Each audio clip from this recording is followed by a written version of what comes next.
Hello दोस्तों, आज हम अपनी कहानी की शुरुआत करेंगे। मरने के बाद आत्मा 13 दिन तक घर में क्यों रहती है? गरुड़ पुराण का रहस्य।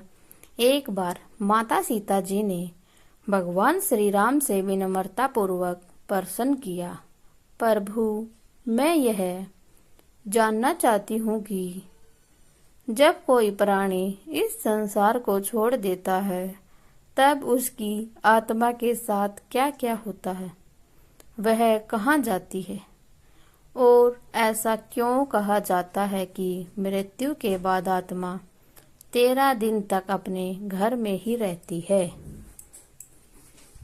भगवान श्री राम मंद मुस्कान के साथ बोले, देवी, यह अत्यंत गूढ़ रहस्य है जिसे मैंने स्वयं गरुड़ पुराण में भी प्रकट किया है।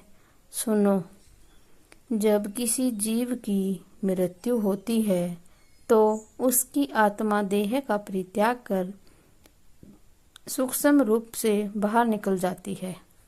वह सब कुछ देख सकती है, सुन सकती है, पर बोल नहीं सकती। मृत्यु के बाद आत्मा की 13 दिन की यात्रा बड़ी रहस्यमयी होती है। पहला दिन, जब प्राणी प्राण छोड़ता है और उस समय आत्मा अत्यंत भ्रमित रहती है। उसे समझ ही नहीं पड़ता कि क्या हुआ। वह अपने शरीर को सामने पड़ा देखती है।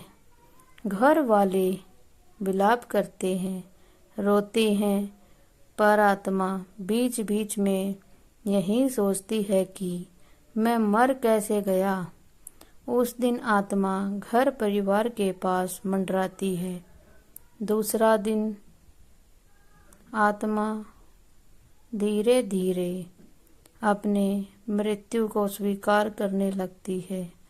उसे भूख प्यास भी लगती है, परंतु वह स्थूल अन्न नहीं खा सकती। इसलिए शास्त्रों में कहा गया है कि मृतक को जल दान करना चाहिए। जो जल, तिल और पिंड दान दिया जाता है वही सूक्ष्म रूप से आत्मा तक पहुँचता है। तीसरे से 5वें दिन तक अब आत्मा को बार बार अपने प्रियजनों के पास जाने की इच्छा होती है।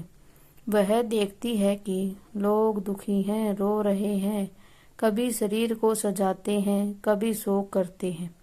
आत्मा चाहती है कि मैं इन्हें बताऊं कि मैं यही हूँ, मुझे छुओ, मुझे देखो, लेकिन उसकी वाणी बंद हो चुकी होती है।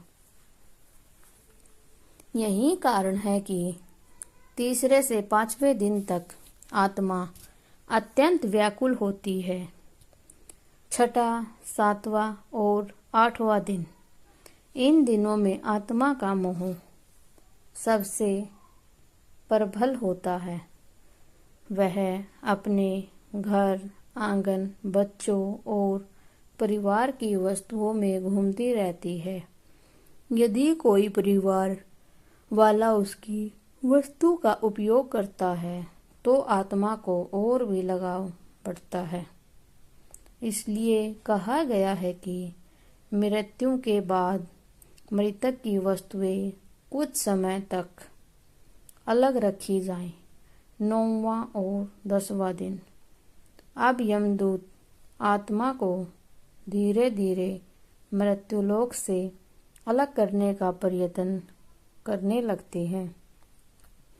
आत्मा को दिखाया जाता है कि उसका यह घर परिवार स्थायी नहीं है।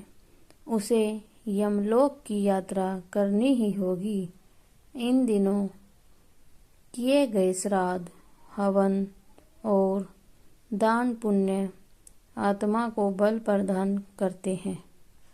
11वां, 12वां और 13वां दिन, अब आत्मा की अंतिम विदाई की घड़ी आती है। 11वें और 12वें दिन आत्मा की यात्रा की तैयारी होती है। 13वें दिन सपिंडीकरण संस्कार किया जाता है। इस संस्कार से आत्मा पितरों की श्रेणी में सम्मिलित हो जाती है।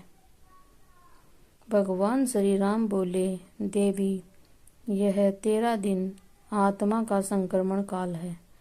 यही समय है जब परिवार वाले अपने पुण्य दान द्वारा उसे सहारा देते हैं। यदि इस समय श्राद्ध, पिंडदान और तर्पण सही ढंग से किया जाए तो आत्मा की यात्रा सरल हो जाती है, अन्यथा वह अनेक कष्ट झेलती है। गूढ़ रहस्य। नंबर 1, आत्मा को 13 दिन तक घर में इसलिए माना जाता है क्योंकि वह मोहवश परिवार के पास ही रहती है।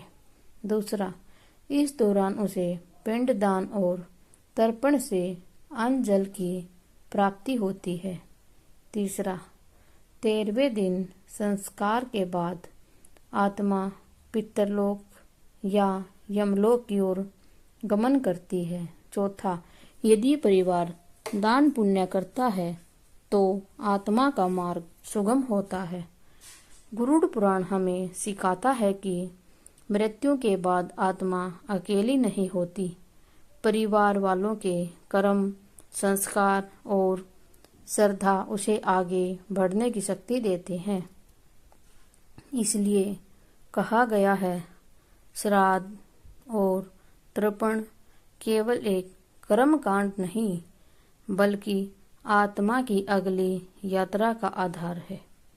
इस प्रकार माता सीता जी का प्रश्न और भगवान श्री राम जी का उत्तर स्पष्ट करता है कि मृत्यु के बाद आत्मा 13 दिन तक घर के आसपास रहती है और फिर अपने अगले लोक की यात्रा करती है।